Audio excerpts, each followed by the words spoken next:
OBCৰ আছে কিমান 27 কাষ্টত কে জয় হিন্দ বন্ধুসকল আজি এইটো ভিডিঅ'ত তোমালোকক মই কম যে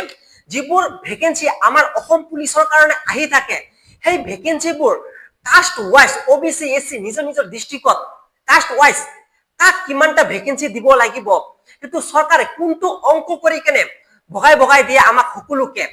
হেতু তোমালোক আজি কম আৰু সেই অংকটো তোমালোকক লিখি কেনেও বুজাই দিম অংক কৰি কেনেও বুজাই দিম আৰু মোবাইলত ক্যালকুলেটৰ মাৰি কেনেও তোমালোকে কেনেকে ওলাব পাৰিবা নিজৰ ডিস্ট্ৰিক্টত নিজৰ কাষ্টত কিমানটা ভেকেন্সি আছে হেতু তোমালোকে আজি অংক কৰি ওলাব পাৰিবা মোবাইলটো ক্যালকুলেটৰ মাৰি ওলাব পাৰিবা হেতু তোমালোকক মই আজি বুজাই দিম আৰু তোমালোকৰ ডিস্ট্ৰিক্টত কিমানটা ভেকেন্সি থাকিব পাৰে ABUP হেতু তোমালোকক মই কম যিকেজন বন্ধু মোৰ ভিডিওটো প্ৰথমবাৰৰ বাবে চাই আছা তেওঁলোকক মই ক'ব বিচাৰো যে মই এইবোৰ কথা এনে কোৱা নাই মই 5-6 বছৰ ধৰি ইন্টাৰভিউবোৰ দি আছো আৰু সকলো ইন্টাৰভিউৰ আৰ্মি SSC পুলিচ এইবোৰ সকলোৰে ফাইনেললৈ মই যাই পাইছো আৰু মোৰ 5-6 বছৰ এক্সপেৰিয়েন্স আছে হেতু ফালৰ পৰা তোমালোকক এইবোৰ কথা মই জনাই আছো তোমালোকে ফাইনেল লিষ্টৰ কাৰণে অপেক্ষা কৰি আছা আসাম পুলিচৰ কাৰণে ময়ো ভাইবা দি আছো ময়ো ফাইনেল লিষ্টৰ কাৰণে অপেক্ষা কৰি আছো এই অংকটো কৰিবলৈ হলে তোমালোকে দুটা কথা জানিব লাগিব তোমালোকৰ ডিস্ট্ৰিক্টত কিমানটা ভেকেন্সি আছে আৰু তোমালোকৰ কাষ্টত প্ৰতিটো কাষ্টত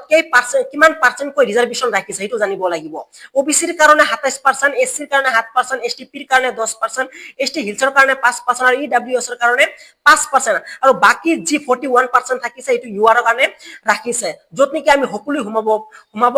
পাৰো ঠিক আছে আৰু তোমালোকৰ ডিস্ট্ৰিক্টত কিমানটা ভেকেন্সি আছে তোমালোকে নাজানা নে এটো তোমালোকক মই কৈ আছো 2021 চনত ABUPৰ 2100 ভেকেন্সি আইছিল কিন্তু 2025 চনত তাৰ ডাবল আইছে তাৰ মানে কি তোমালোকৰ ডিস্ট্ৰিক্টত 21 চনত যিমানখিনি তোমালোকৰ প্ৰতিটো ডিস্ট্ৰিক্টত 2021 চনত যিমানখিনি আইছিল তাৰ ডাবল হ'ব যদি তোমালোকৰ ডিস্ট্ৰিক্টত যদি 75 টা আছিল 2021 চনত তেনেহলে কিমান হৈ যাব ইবা 2025 চনত 150 টা হৈ যাব যেটো এতিয়া সব বন্ধুসকল মোবাইলে দি কেনেকা ওলাবা ঠিক আছে বন্ধুসকল মোৰ ভিডিওটো লাইক কৰি দিয়া জলদি লাইক কৰি দিয়া আৰু নতুনকৈ আহিছে যে চেনেলটো সাবস্ক্ৰাইব কৰি ৰাখা ঠিক আছে তোমালোকৰ ডিস্ট্ৰিক্টত যদি 160 টা ভেকেন্সি আছে ঠিক আছে 160 মাৰিলা টোটাল ভেকেন্সি ঠিক আছে পিছত মাৰিবা পূৰণ পিছত এটা যাৰ যিটো কাষ্ট আৰু কাষ্টৰ ৰিজাৰ্ভেশন অনুযায়ী পাৰ্সেন্ট যিমান আছে হেতু বহাবা এতিয়া মই মাৰি আছো OBCৰ আছে কিমান 27 যদি 160 টা ভেকেন্সি থাকে তো OBCৰ কাৰণে কিমান কেটা ৰিজাৰ্ভেশন থাকিব পিছত মাৰিবা তোমালোকৰ হৰণ এটো সেম পিছত মাৰিবা 100 হৰণ 100 43 টা ভেকেন্সি আছে 43 টা যদি হেতু তোমালোকৰ ডিস্ট্ৰিক্টত যদি 160 টা ভেকেন্সি আছে তুমি যদি OBC হোৱা তেনে হলে তোমাৰ ভেকেন্সি থাকিব তোমাৰ OBCৰ কাৰণে 43 টা ভেকেন্সি থাকিব ভিডিওটো লাইক কৰি দিয়া চেনেলটো সাবস্ক্ৰাইব কৰি দিয়া জয় হিন্দ